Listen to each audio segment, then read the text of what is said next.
Bom dia a todos. Meu grupo é composto por Arthur Guerra, Glauber Henrique, Raiz Eduarda, Taliane Fernandes e Vinícius Campos vai estar apresentando aqui um pouco sobre poda em citros. Formação, condução, limpeza, redução de copa e rejuvenescimento. Trabalho aqui requerido pela matéria de Fruticultura 1, ministrado pela professora doutora Adriana de Castro Correia da Silva. Sem muitas delongas, vamos para o que interessa. Primeiramente, o que é podar? Podar compreende um conjunto de operações que cortam e supressionam ramos de copa das plantas para modificá-las e adaptá-las às condições de cultivo comercial. Quando a poda é realizada de forma adequada, você vai ter um favorecimento maior aí da luminosidade e aeração no interior da copa, vai ter a promoção de frutos com a melhor qualidade, você vai ter um auxílio ali no controle de pragas e doenças, porque você vai ter uma melhoria na eficiência de aplicações de defensivos e você também vai ter um controle na alternância da produção em algumas variedades cítricas. É importante salientar que isso que foi abordado aqui agora, além de tudo, é também objetivo visado no momento que a poda é feita. Bom, alguns erros comuns ao se realizar a poda em citro são o uso de equipamentos inadequados, a intensidade e época de poda, o tratamento fitossanitário inadequado, tanto dos equipamentos quanto das plantas, do pós-poda, e erros no ângulo do corte da poda, né? Que às vezes por questões estéticas, o trabalhador acaba tornando uma poda que seria eficiente, que teria sua eficiência técnica ali, em algo que é muito bonito, porém perde sua função. Quando realizada de forma inadequada, a poda acaba por retardar o crescimento da planta e reduzir a sua produtividade. E temos aqui alguns tipos de poda: poda de formação, poda de condução, poda de limpeza, poda de redução de copa e poda de rejuvenescimento. Falando um pouco sobre a poda de formação e condução, temos aí que ela era muito utilizada em mudas, porém não é mais adotada. Quando se fala de campo, ela é realizada nos 3 primeiros anos e a mesma promove o crescimento dos ramos principais da planta. Bom, pensando em mudas, antigamente, né, você tinha aí a seleção de macho principal, 3 pernadas. As mudas com isso saíam do viveiro com 18 meses de idade e tinham aí, nesse período, todas as suas estruturas praticamente definidas. E atualmente, né, é feita apenas uma poda de rebaixamento. Essas mudas, elas são conduzidas em uma única haste, ou seja, mudas do tipo pavio, e são comercializadas aí com cerca de 10 a 12 meses de idade. Essas hastes, elas têm aí entre 40 e 60 centímetros. Agora eu vou estar passando a palavra para a Raíza, ela vai dar continuidade a este assunto, e é com você. Bom dia. Dando continuidade, então, na poda de formação e produção, vou explicar ela no campo. Então, após o plantio, ela é conduzida até 1 metro de altura e depois vai remover as brotações laterais, assim como mostra a imagem. Posteriormente, vai realizar o desponte com a altura de 50 a 80 centímetros do solo, assim como ilustra a imagem também. Quando essas brotações atingirem cerca de 10 a 15 centímetros de comprimento, vai realizar o desbrotamento, que vai deixar de 3 a 4 brotações. Essas brotações têm que estar dispostas radialmente e espaçadas em aproximadamente 5 centímetros de distância uma das outras. Ela vai dar origem aos ramos principais. A partir desses ramos principais, devem ser selecionados de 2 a 3 brotações para poder formar a copa. Então, essa figura vai ilustrar o que eu acabei de falar, que vai remover então essas brotações laterais, deixando de 3 a 4 brotações. Essas brotações vai dar origem aos ramos principais e deles vai selecionar de 2 a 3 brotações para dar origem à copa. Essa imagem também ilustra o esquema. E durante a poda de formação são feitas as podas de aeração.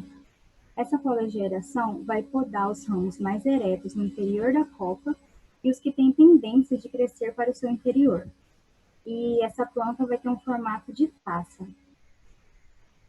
Essa poda de aeração, ela é uma poda que pode ser mais agressiva, portanto, indica-se fazer a poda, cortar os ramos e verificar como é que está ficando para poder dar o próximo passo. Essa poda, ela deve ser feita depois, após 3 anos, porém, durante esse tempo, pode ser necessário fazer algumas desbrotas para poder equilibrar as brotações. Então, finalizando a poda de formação, ela tem a finalidade de fazer uma boa formação para a planta, conduzir com uma altura correta e também com uma boa distribuição para que a planta no futuro dê uma boa produtividade. Essa poda ela pode ser feita manualmente ou no máximo com uma tesoura de poda.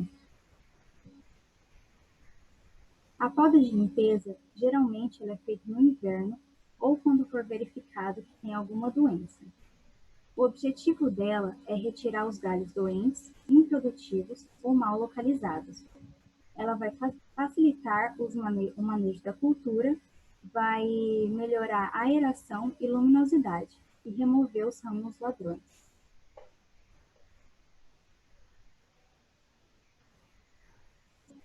A poda de limpeza, ela também auxilia no controle de certas moléstias, como leprose, cochonilha escama de farinha, gomose e principalmente rubelose, como mostra nas imagens. E ela pode ser considerada como um meio de prevenção. Agora eu vou passar a palavra para o Vinícius, que vai dar continuidade no trabalho. Bom dia, eu vou explicar um pouco como deve ser feita essa poda de limpeza. Ela deve ser feita com cortes rentes ao tronco, não deixando tocos e nem galhos quebrados para que assim dificulta a entrada de patógenos. Para ramos mais grossos é indicada a utilização de serrotes. Ramos médios a indicação é uma serra de poda e ramos finos se usa tesoura de poda. Após fazer esses 3 passos acima, o corte rente ao tronco, a gente faz a raspagem dos troncos e galhos, retirando os fungos e as necroses mais superficiais, com o auxílio de uma escova de aço. Após fazer a raspagem com a escova de aço, a gente pincela com tinta ou pasta cúprica os galhos e ramos que a gente fez essa escovação para prevenir a entrada de patógenos e facilitar a cicatrização. E do tronco até a inserção das primeiras pernadas, a gente pincela com pasta à base de cobre. Um exemplo desse tipo de pasta é a cauda bordaleza.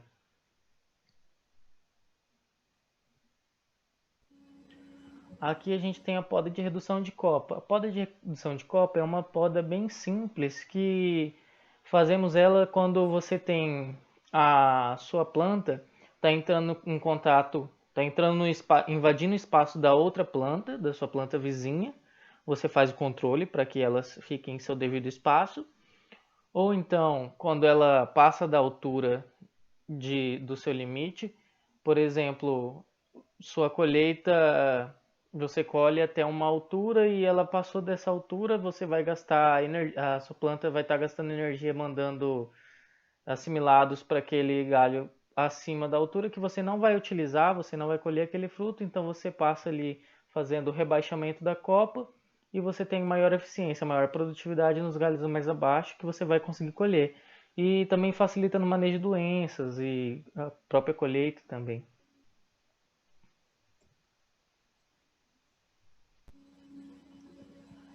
A poda de rejuvenescimento recupera árvores decadentes, mas ainda com valor comercial. Geralmente é realizado em plantas de idade avançada expostas a tempestades ou ataques severos de pragas ou doenças. Por exemplo, vem um vento forte e derruba parte dessa planta. Para não correr o risco de tombamento, você vem e faz essa poda, que é uma técnica que consiste em deixar apenas o tronco com as pernadas iniciais e tirando toda a vegetação. Ou seja, como mostra ali na imagem, você corta toda a parte de cima da planta, só deixa o tronco e as pernadas mesmo.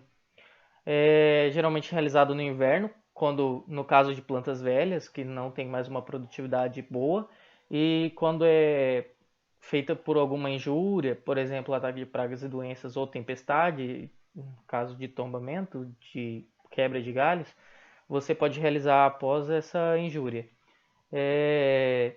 E quando você realiza ela, que ficou o tronco e as pernadas, você pincela com um cal adicionando um fixador ou uma tinta plástica branca. Para quê? Porque esse tronco e essas pernadas estavam acostumados com o sombreamento de uma copa.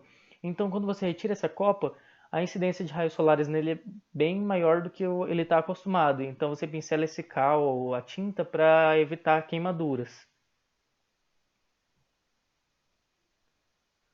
Aqui tem algumas ferramentas e equipamentos comumente utilizados na poda in situ. Primeiro a tesoura de poda, que é essa figura de baixo da direita, que acho que a maioria de vocês já devem ter visto, que é muito utilizado na poda. Aqui eu lembro a vocês que devemos fazer sempre a higienização, a desinfecção de uma ferramenta da poda de uma planta para outra, para evitar que assim leve patógenos para outras plantas.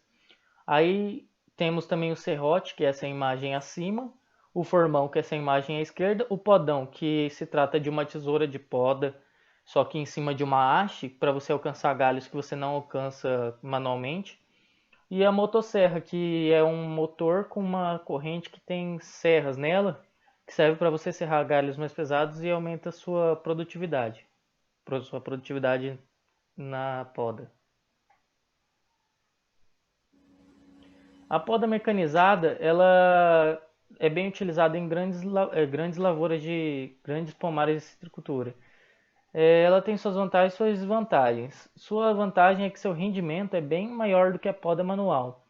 E suas desvantagens são que, às vezes, por exemplo, essa imagem da esquerda dos discos, às vezes o disco pode não cortar e sim dobrar o galho e assim quebrar, facilitando a entrada de patógenos. E outra desvantagem também é que você não faz a desinfecção dela de uma planta para outra. Você passa, ela vai cortando, ela começa cortando e vai cortando. Então você pode passar uma infecção de uma planta para outra a partir da máquina.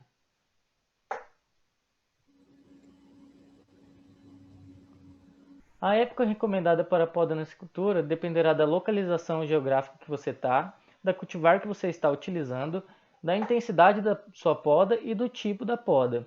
Mas em geral, falando em aspectos gerais, ela é feita após a colheita.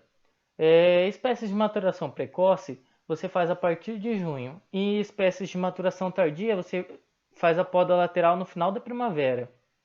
Tem estudos que são realizados que a poda vem sido tendo obtido resultados bem positivos com a poda no inverno.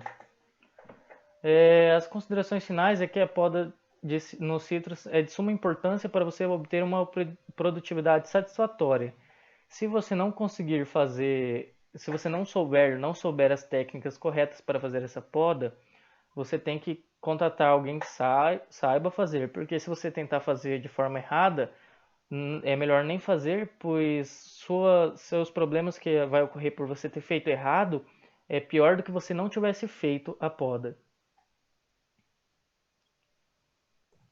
Obrigado a todos, era essa a nossa apresentação.